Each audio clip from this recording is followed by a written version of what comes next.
Hello दोस्तों। स्वागत है आपका आज की इस नई भूतिया कहानी में जिसका नाम है डर से भी बड़ा डर।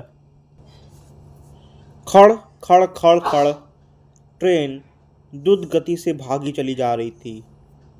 संध्या काल का समय था।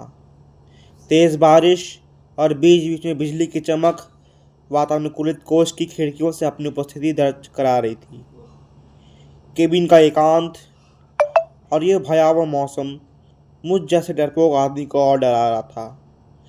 थोड़ी देर बाद गाड़ी के पहियों की रफ्तार कम हुई और एक मध्यम से स्टेशन पर गाड़ी रुकी। बारिश इतनी ज़्यादा थी कि मैं स्टेशन का नाम नहीं पढ़ पा रहा था।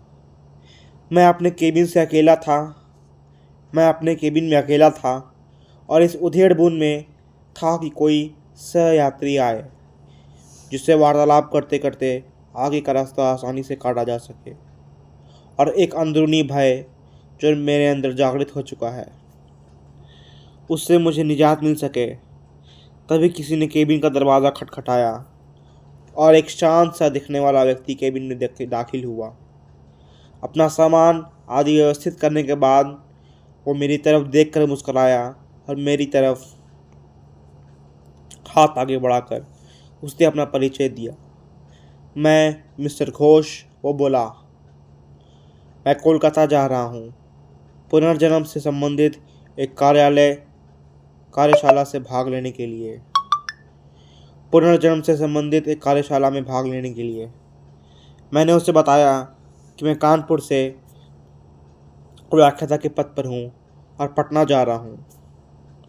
उसने कुछ खाने का सामान निकाला और मुझसे भी खाने हेतु आग्रह किया, किंतु मैं बहुत ही सशंकित व्यक्तित्व का प्राणी ट्रेन में किसी अजनबी के द्वारा दिए गए खाने को लेना असंभव था मेरे लिए।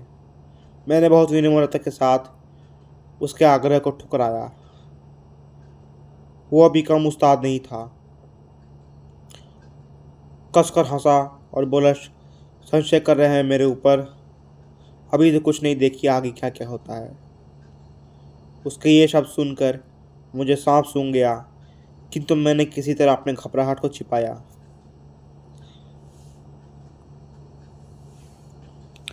कोई स्टेशन आने पर वो उतरता और ट्रेन चलने के बाद किसी दूसरे कंपार्टमेंट से चढ़कर फिर आ जाता।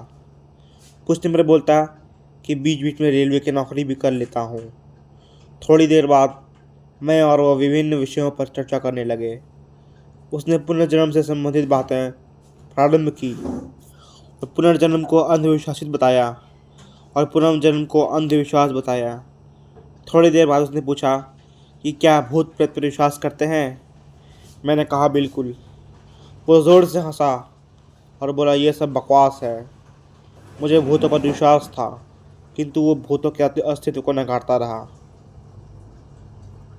रात अपने यौवन पर पहुंच चुकी थी। चर्चा उपरांत में वातानुकूलित प्रथम श्रेणी के कक्ष में सोने का प्रयास कर रहा था। अचानक मुझे ऐसा अनुभव हुआ कि कोई मेरे गले पर गर्म अंगार रख रहा है।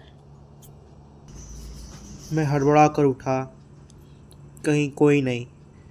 मेरे अलावा उस कक्ष में मेरा वही सहयात्री था जो सामने के बर्थ पर लेटा घोड़े बेचकर सो रहा था। मैं फिर सोने का प्रयास करने लगा। अभी आंख लगी हुई थी कि मुझे अपने पेट पर बहुत तेज दबाव और हंसने की तेज आवाज़ सुनाई दी। मैं घबरा कर उठा तो देखा कि सहयात्री बर्थ पर नहीं था। लगभग 1-2 मिनट बाद वो आया और बोला, जनाब सोए नहीं? मैंने घबरा कर उसे मैंने घबरा कर अपनी मैंने अपनी घबराहट रोकते हुए उसे कहा, अभी नींद नहीं आ रही है।